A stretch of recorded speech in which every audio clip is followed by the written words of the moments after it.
How would you feel if someone told you that Jujutsu originated in China? Today, Jujutsu is widely recognized as a Japanese martial art. Yet historically, there was indeed a theory claiming that Jujutsu came from China. However, very few people today are even aware that such a theory existed, and those who do usually dismiss it as an absurd, long-forgotten idea. So why did the Chinese origin theory become so thoroughly rejected?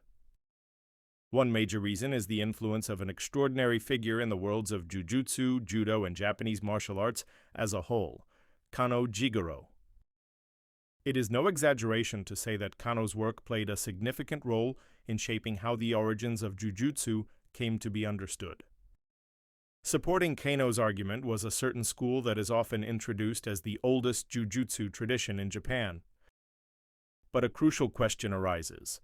Was this school truly the oldest, or was it positioned as the oldest? This distinction carries enormous weight in any discussion of martial arts history. Some readers may already feel that this sounds like a myth or a manufactured story. One reason for such skepticism is that there are almost no English-language publications that explain this issue in depth. Another is that even within Japan, the history of Japanese martial arts is not a field that has been fully explored or conclusively researched. In this essay, I examine how the so-called oldest Jujutsu school came to receive that title, and what this process reveals about the way we should engage with historical narratives.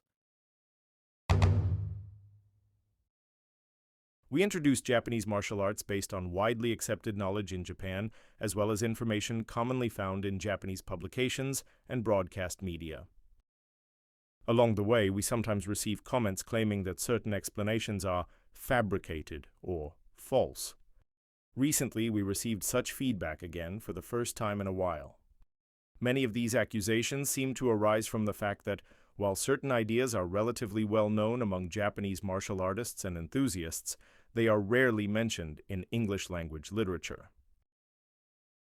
This gap is, in our view, a fascinating phenomenon.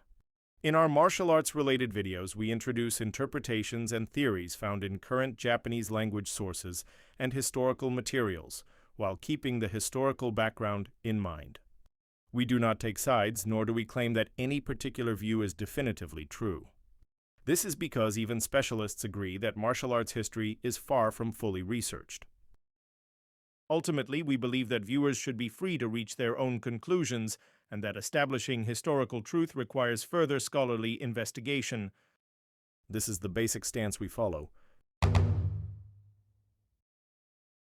We believe the greatest obstacle is the long-standing secrecy embedded in the martial arts world.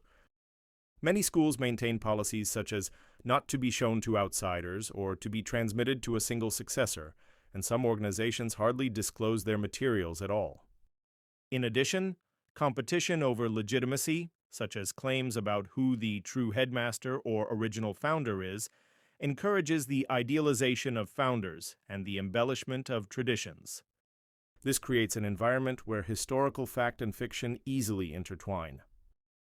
As a result, even content widely regarded as established theory may not fully align with historical reality. Due to these circumstances, martial arts history research relies heavily on oral traditions, inherited narratives, secondary accounts, and inference, making it extremely difficult to present definitive facts. Some sword schools even claim to have originated with Tengu, supernatural beings. It is not unusual to find people insisting that if it's not in English sources, it must be made up. But considering that many Japanese primary sources themselves remain unorganized, the existence of a vast amount of non-translated information should be completely unsurprising. From the medieval to early modern period, Japan functioned as a military state led by the samurai, and martial skills were central components of warrior education. In the Meiji era, the Dai Nippon Butoku-kai incorporated martial arts into the national education system, and even today, judo and kendo are mandatory subjects in schools. At the same time, the martial arts community has long been marked by strong hierarchical and factional tendencies, with frequent exclusion or rivalry between schools. Consequently, even when describing the same historical event, different schools often present conflicting interpretations. Given that this field is full of contradictions and fragmentary evidence, it should be clear that reading a few English-language martial arts books does not allow one to grasp the full picture. Take the example of Takeuchi-ryu, long regarded as the oldest jujutsu school. Sports anthropologist Adachi Kenji meticulously analyzed a vast body of materials to trace how Takeuchi-ryu came to be positioned this way. His research exemplifies just how difficult it is to access accurate history using only English-language sources, and how blindly accepting conventional narratives may lead to mistaking theory for fact. Was Takeuchi-ryu truly the oldest jujutsu? Or was it made into the oldest?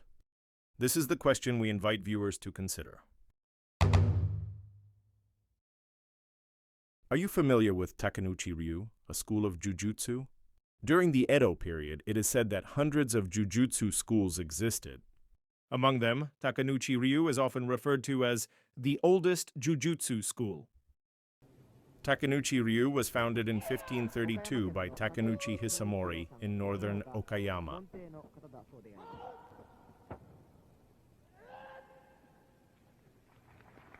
It developed as a comprehensive martial system centered on kogusoku, short dagger techniques, and torite, arresting and restraining techniques.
In earlier times, Japan saw the development of komuchi, a battlefield grappling method in which armored warriors subdued opponents.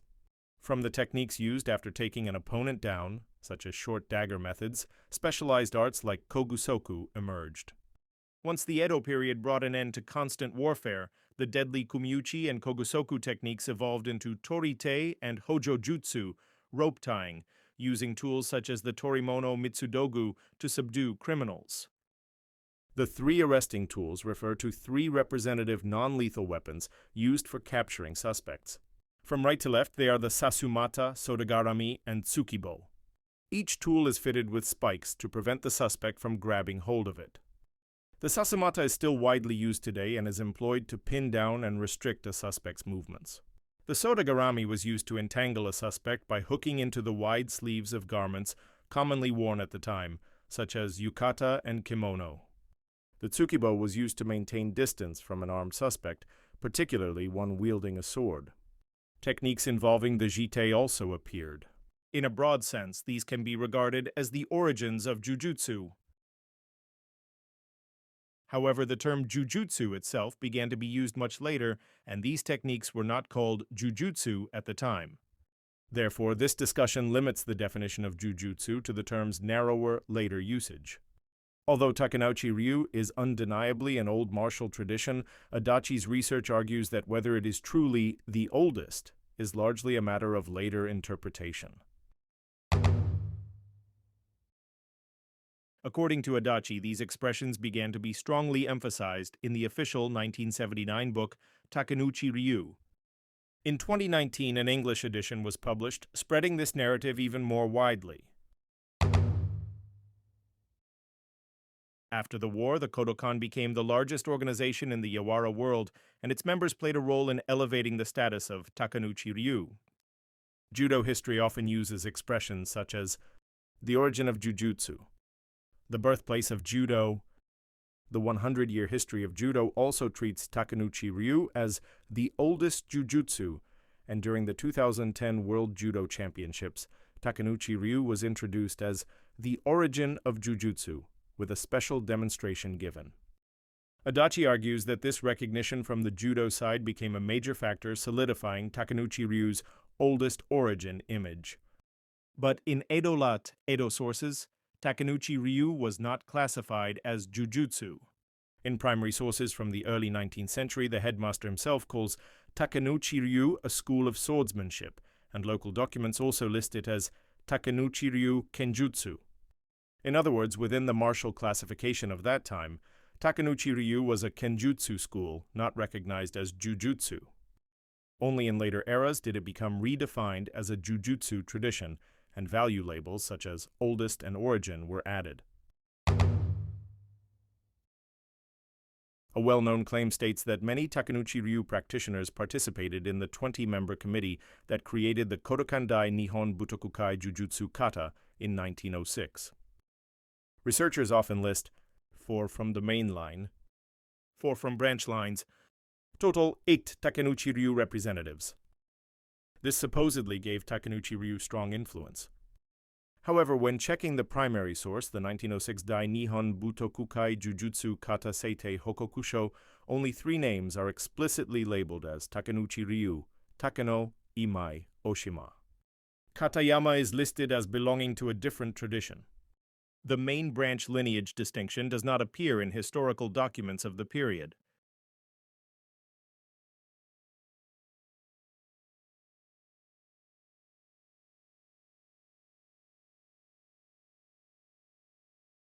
Thus, counting 8 members as Takeuchi-ryu is a framework introduced in the 1979 official book, not Meiji-era historical fact. Once this later reinterpretation began to be treated as historical truth, the idea that Takeuchi-ryu is the origin was further reinforced. The Dai Nippon Butoku-kai was the highest martial arts institution of its time and was later placed under government control. A common explanation is that under this system, and influenced by Kano Jigoro's judo, martial arts shifted from jutsu, techniques, to do, ways. Jujutsu, judo. Kyujutsu, kyudo. Kenjutsu, kendo. While jutsu refers to skills and methods, do carries a more philosophical meaning, promoting personal development through the martial discipline.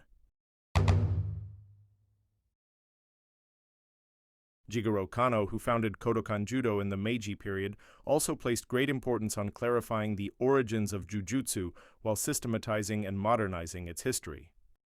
For Kano, who aimed to establish judo as an educational system within Japanese society, it was essential to demonstrate that the art was rooted in a uniquely Japanese tradition. In this context, the Takeuchi-ryu tradition was frequently referenced. Based on Kano's lectures and writings, Adachi analyzes in detail which sources Kano consulted, by what reasoning he positioned Takeuchi-ryu as the origin of jujutsu, why he rejected the later-mentioned theory that jujutsu was introduced by the Chinese immigrant Chen Yuanbin, Qin Genpin, and how Kano's reasoning was inherited within the Kodokan. Kano's writings are extensive and are now compiled almost comprehensively in Collected Works of Jigoro Kano. Jigoro Kano Complete Works, 17 volumes. In recent years, previously uncollected documents have also been discovered, allowing Kano's statements to be compared chronologically with greater clarity. Among these, only 6 documents can be confirmed as sources in which Kano directly discussed Takeuchi-ryu.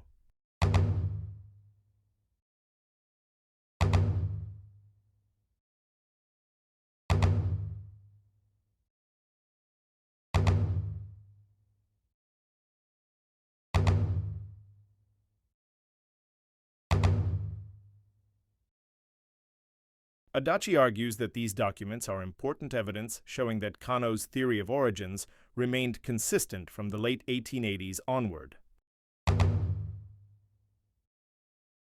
At Tokyo's Atago Shrine, there stands a monument dedicated to the Jujutsu school Kito-ryu Kempo-hi. Unfortunately, the shrine prohibits photography, so no images are available. The stone inscription contains the following passage. The transmission of Kenpo in Japan began with a Ming Chinese immigrant named Chen Yuanbin. The school name Kito was bestowed by Mr. Fukuno and completed by Mr. Terada. Kito-ryu Jujutsu, along with Tenjin Shinyo-ryu, is well known as one of the principal systems Kano Jiguro studied while forming Kōdōkan Judo. Incidentally, Kito-ryu appears in Bruce Lee's film Fist of Fury, where it is depicted as the style taught in the Japanese dojo.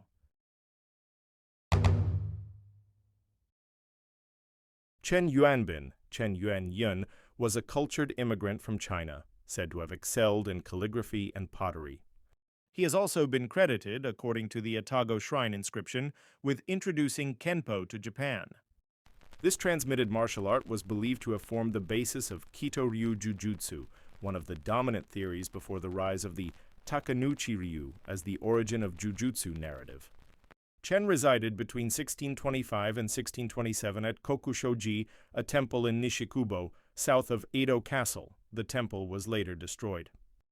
The temple's record, Kokushoji Monjo Kyukuroku, states that during his stay he taught jujutsu to 3 masterless samurai from Choshu: Miura Yojiemon Yoshitoki, Isogai Jiremon, Fukuno Shichiroemon Masakatsu.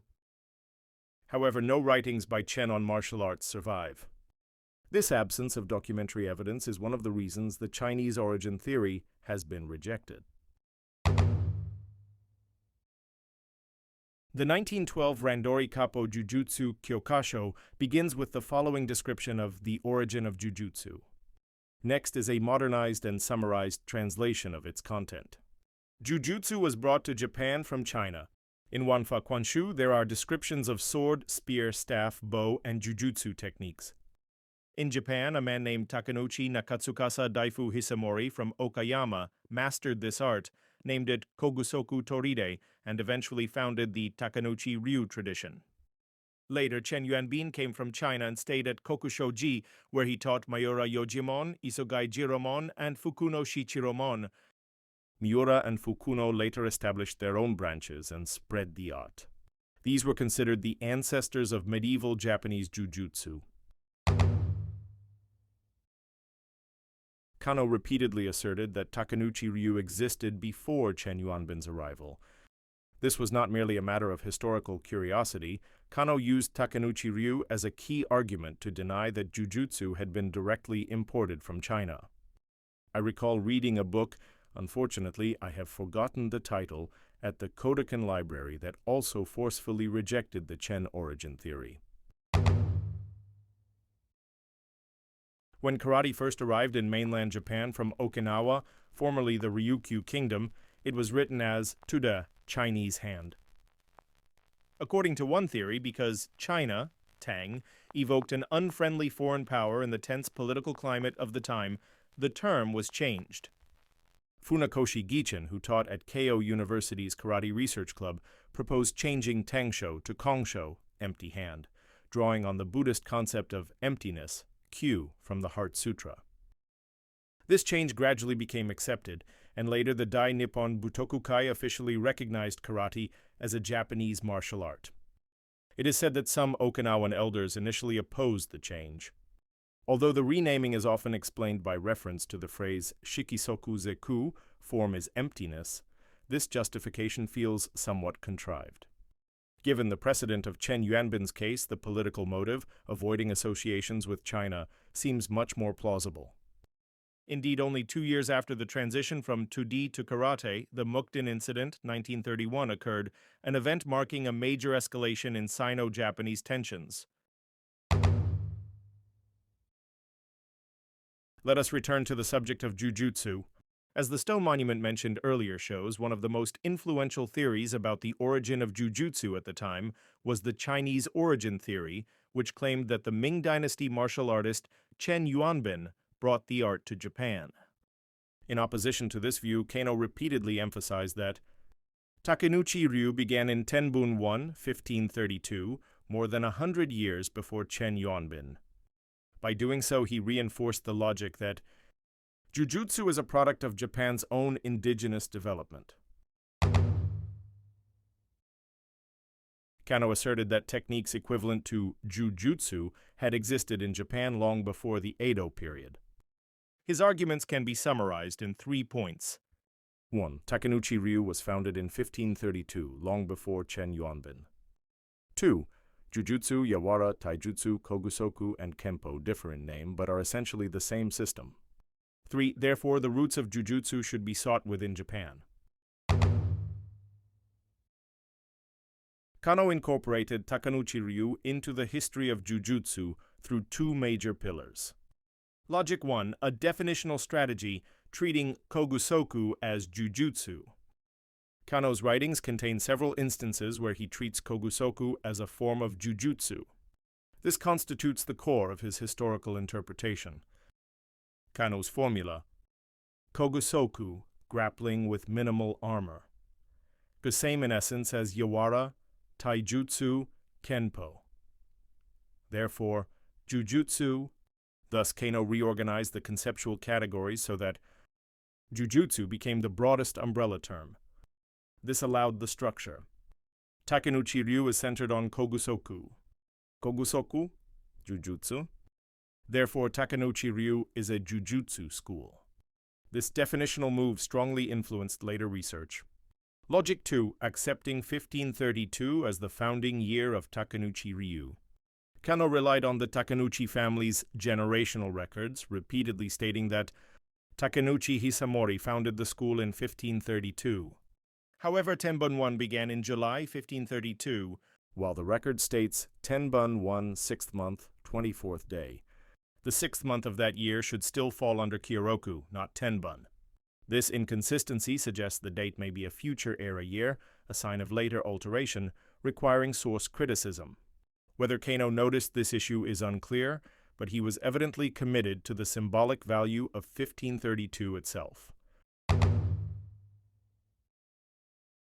Kano's historical interpretation exerted a strong influence on his disciples, appearing clearly in their statements. 1. The lecture by Shiritsu Tetsujiro, 1892. A junior colleague and Kōdōkan member, Shiritsu Tetsujiro, stated at the Japan Society in London that Takeuchi-ryu was founded in 1532, clearly predating Chen Yuanbin. Therefore, it represents the origin of Jujutsu. This essentially repeated Kano's claims, showing Kano's strong intellectual influence. 2. The talk by Tomita Tsunejiro, 1901. When a foreign delegation visited the Kodokan, Kano's senior disciple Tomita explained that the Chen Yuanbin theory is invalid. Since Takeuchi-ryu dates to 1532, Japan must have had Jujutsu earlier. Such public statements helped propagate the idea that Takeuchi-ryu is the oldest Jujutsu school both domestically and internationally. Kano wanted to disseminate judo within the education system and eventually establish it as an Olympic sport. To do this, he needed to position judo as the essence of Japanese culture and a manifestation of Bushido spirit. The historical antiquity of Takeuchi-ryu served as symbolic evidence supporting this cultural legitimacy.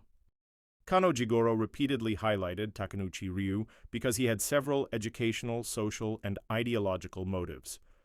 To assert that Japanese jujutsu was not imported from China but was indigenous to Japan, to present Takeuchi-ryu as the oldest school that could serve as evidence for this claim. To adopt a broad definition of kogusoku equals jujutsu in order to systematize the art. To confer historical authority upon judo, the new martial art he was creating. The debate surrounding Takeuchi-ryu and Chen Yuanbin was therefore not merely a historical inquiry, but a symbolic example of how modern Japan restructured its martial traditions. As mentioned earlier, the same can be said of karate. As a side note, some people who reject the Chen Yuanbin hypothesis argue that there is no traditional Chinese martial art today that contains a classical jujutsu-like grappling curriculum, and therefore the story cannot be historically true. But it is also said that many martial arts were lost during China's Cultural Revolution.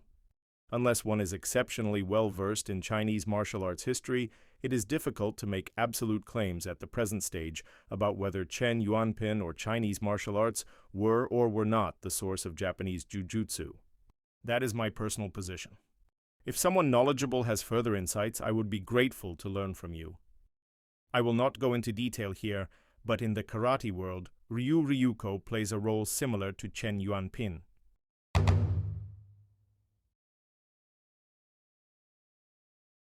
Personally, I was deeply impressed by Adachi's research ability.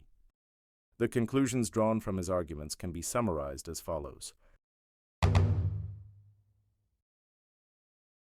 Its founding date of 1532 is historically established, and its value as a comprehensive martial system preserved to the present day is significant. In contemporary classifications of that era, Takeuchi-ryu was not considered a jujutsu school. These ideas were formed within pre-war judo historiography, emphasized in official publications in 1979, reinforced and spread by the authority of the Kōdōkan and the Judo establishment. According to Adachi's research, no primary source exists that allows us to definitively call Takeuchi-ryu the oldest jujutsu. Rather, this narrative is a later image constructed in modern times. That said, it remains an exceptionally old martial tradition within Japanese martial arts history, and its influence on jujutsu and judo is undeniable. What do you think? Historical truth is always subject to reinterpretation as new research accumulates and perspectives change.